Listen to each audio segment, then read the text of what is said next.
आज हम भारत के एक ऐसे राज्य के इतिहास को समझने वाले हैं जो आप कह सकते हैं सिर्फ एक जमीन का टुकड़ा नहीं बल्कि एक पूरी की पूरी सभ्यता का केंद्र रहा है। तो चलिए उत्तर प्रदेश के 4000 साल पुराने इस शानदार सफर पर निकलते हैं। ये एक लाइन, बस यही एक लाइन इस राज्य की अहमियत बताने के लिए काफी है। और ये सिर्फ कोई कहावत नहीं है, बल्कि भारत की राजनीति का वो सच है जो सदियों से इस धरती की पॉलिटिकल पावर को दिखाता आया है। मतलब जरा सोचिए, ये वही धरती है जहां श्री राम, श्री कृष्ण और बुद्ध ने जन्म लिया, जहां कबीर और महावीर ने अपना काम किया। और इसी मिट्टी से लक्ष्मीबाई और मंगल पांडे जैसे महान क्रांतिकारी भी निकले। सही मायनों में ये भारत की आत्मा है, जहां संस्कृतियों का संगम होता है, जिसे हम सब गंगा जमुनी तहजीब के नाम से जानते हैं। मतलब हिंदू और मुस्लिम संस्कृतियों के एक साथ खुलने मिलने की एक खूबसूरत विरासत। तो चलिए अब इतिहास के पन्नों को पलटते हैं और चलते हैं एकदम शुरुआत में, उस दौर में जहां इस जमीन पर पहली बार सभ्यता की नींव रखी जा रही थी। यहाँ का इतिहास कितना पुराना है, इसका अंदाजा आप इसी बात से लगा सकते हैं कि प्रतापगढ़ में 10,000 साल पुराने इंसानी अवशेष मिले हैं। इतना ही नहीं, दुनिया में चावल की खेती के कुछ सबसे शुरुआती सबूत और हाँ, हड़प्पा सभ्यता के निशान भी यहीं मिलते हैं।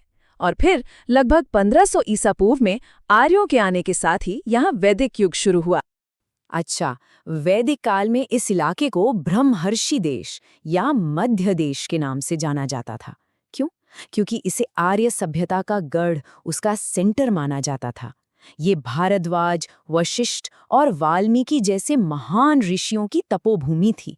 और सबसे बड़ी बात, भारत के दो सबसे बड़े महाकाव्य रामायण और महाभारत, उनकी कहानियां भी तो इसी जमीन से जुड़ी हुई हैं। तो वैदिक युग के बाद अब हम एक ऐसे दौर में पहुंचते हैं जहां बड़े बड़े राज्य बनने लगे, नए नए विचार सामने आए और इन सब ने मिलकर पूरे उत्तर भारत को एक नया आकार दिया। और हाँ, इस सब का सेंटर फिर से यही धरती थी। ये बात बहुत ही दिलचस्प है। देखिए, प्राचीन भारत में 16 महान राज्य थे जिन्हें महाजनपद कहा जाता था। आपको पता है उनमें से कितने यूपी में थे? आधे। पूरे 8 महाजनपद अकेले आज के उत्तर प्रदेश की जमीन पर थे। सीधी सी बात है, गंगा के उपजाऊ मैदानों की वजह से यहाँ कुरु, पांचाल, काशी और कौशल जैसे बड़े और ताकतवर राज्य पनपे। और ठीक इसी दौर में उत्तर प्रदेश की धरती ने एक और बड़े बदलाव को देखा, भगवान बुद्ध का आगमन। उन्होंने अपनी जिंदगी का एक बहुत बड़ा हिस्सा यहीं गुजारा और सबसे जरूरी बात, सारनाथ में अपना पहला उपदेश भी यहीं दिया। इसीलिए तो उत्तर प्रदेश को बौद्ध धर्म का पालना यानी क्रेडल ऑफ बुद्धिज्म भी कहते। इसके बाद तो यहाँ एक के बाद एक महान साम्राज्यों का दौर चला। जैसे मौर्य सम्राट अशोक ने बौद्ध धर्म को दूर दूर तक फैलाया। फिर कुषाण आए, जिनके समय में मथुरा आर्ट का एक बड़ा सेंटर बना। गुप्त काल तो खैर हिंदू कला का गोल्डन एज ही कहलाया। और फिर हर्षवर्धन ने कन्नौज को अपनी राजधानी बनाकर पूरे उत्तर भारत पर राज किया। तो अब प्राचीन काल से अब हम आगे बढ़ते हैं मध्यकाल की तरफ। ये वो दौर था जब मुस्लिम शासकों के आने से इस इलाके का पूरा कल्चरल मैप ही बदल गया, हमेशा के लिए। इसकी शुरुआत हुई 12वीं सदी के आखिर में मोहम्मद गोरी की जीत के साथ। इसके बाद करीब 300 सालों तक यहाँ दिल्ली सल्तनत के अलग अलग वंशों का राज रहा। और फिर 1504 में एक बड़ा मोड़ आया जब सिकंदर लोदी ने आगरा को अपनी सब कैपिटल बनाया, जो इशारा कर रहा था कि पावर का सेंटर अब बदल रहा है। और फिर आया साल 1526। बाबर ने आखिरी सुल्तान इब्राहिम लोदी को हराया और उस मुगल साम्राज्य की नींव रखी जिसने अगले 200 से ज्यादा सालों तक इस पूरे सबकॉन्टिनेंट पर राज किया। और उनकी ताकत का सेंटर वो हमेशा उत्तर प्रदेश ही रहा। और मुगलों ने तो इस धरती को अपनी कुछ सबसे शानदार निशानियां दी हैं। अकबर ने फतेहपुर सीकरी जैसा पूरा शहर बसा दिया, तो वहीं उनके पोते शाहजहां ने आगरा में ताजमहल बनवा दिया। सच में ये वो दौर था जब आर्ट और कल्चर का एक ऐसा संगम हुआ जो आज भी देखने को मिलता है। लेकिन देखिए, 18वीं सदी आते आते जैसे जैसे मुगल साम्राज्य कमजोर पड़ने लगा, कल्चर का सेंटर दिल्ली से खिसककर लखनऊ पहुंच गया। अब अवध के नवाबों का दौर था और उनके राज में लखनऊ कला, साहित्य और तहजीब का एक नया गढ़ बन गया। चलिए अब कहानी को और आगे बढ़ाते हैं और पहुंचते हैं आधुनिक भारत के दौर में।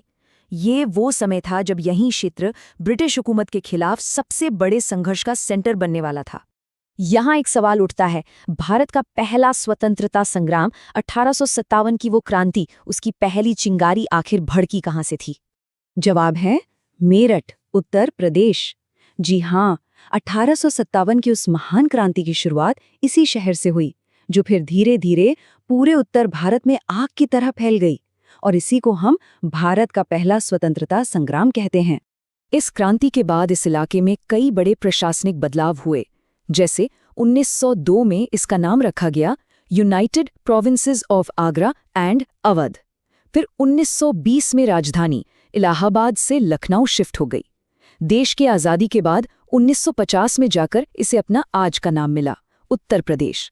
और फिर साल 2000 में इसके पहाड़ी इलाकों को अलग करके उत्तराखंड राज्य बनाया गया। तो चलिए अब बात करते हैं आज के उत्तर प्रदेश की। देखते हैं कि ये इतना गहरा और शानदार इतिहास आज के यूपी को कैसे एक पॉलिटिकल और कल्चरल पावर हाउस बनाता है। देखिए, आज़ादी के बाद से इस एक राज्य ने देश को कितने प्रधानमंत्री दिए हैं। जवाहरलाल नेहरू, लाल बहादुर शास्त्री, इंदिरा गांधी और अटल बिहारी वाजपेयी तक लिस्ट बहुत लंबी है। ये लिस्ट ही अपने आप में ये बताने के लिए काफ़ी है कि देश की राजनीति में उत्तर प्रदेश का दबदबा कितना ज़्यादा। तो देखा जाए तो बड़े बड़े साम्राज्यों के बनने और बिखरने से लेकर आज़ादी की लड़ाई की पहली चिंगारी भड़काने तक उत्तर प्रदेश का इतिहास सिर्फ एक राज्य का इतिहास नहीं है। ये तो असल में पूरे भारत के बनने की कहानी है। इस राज्य का इतिहास इतना बड़ा और गहरा है कि न जाने कितनी ही कहानियां आज भी अनसुनी है। तो सोचने वाली बात यह है कि ऐसी और कौन सी कहानियां होंगी जो इतिहास के पन्नों में बस अपने खोजे जाने का इंतजार कर रही हैं।